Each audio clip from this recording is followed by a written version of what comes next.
സൂര്യൻ മറഞ്ഞ് ആകാശം ഇരുണ്ടു തുടങ്ങുമ്പോൾ അന്തരീക്ഷത്തിൽ ഒരു വിചിത്രമായ മാറ്റം ഉണ്ടാകും. ചെണ്ടയുടെ ശബ്ദം അങ്ങ് ദൂരെ നിന്ന് കേൾക്കും. തീയുടെ മണം കാറ്റിൽ കലരും. അവിടെ തീ കത്തുന്നത് വെളിച്ചത്തിനായിട്ടല്ല, ഒരു ദേശത്തിന്റെ ആത്മാവിനെ ഉണർത്താനായിട്ടാണ്. അപ്പോൾ മനസ്സിലാകും, കേരളത്തിന്റെ വടക്കൻ മണ്ണിൽ മനുഷ്യൻ ദൈവമായി മാറാൻ പോകുന്നുണ്ട്. ഞാൻ ആദ്യമായിട്ട് ഇവിടെ എത്തുമ്പോൾ ഇത് കാണുവാനായിട്ടായിരുന്നു വന്നത്.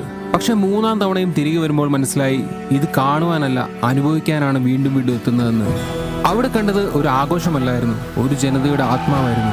ആ ആത്മാവിന്റെ പേരാണ് തെയ്യം. ചെണ്ടയുടെ മിടിപ്പിൽ വിറയ്ക്കുന്ന ആ മണ്ണിൽ ഒരു മനുഷ്യൻ ദൈവമാകുന്ന ആ നിമിഷം.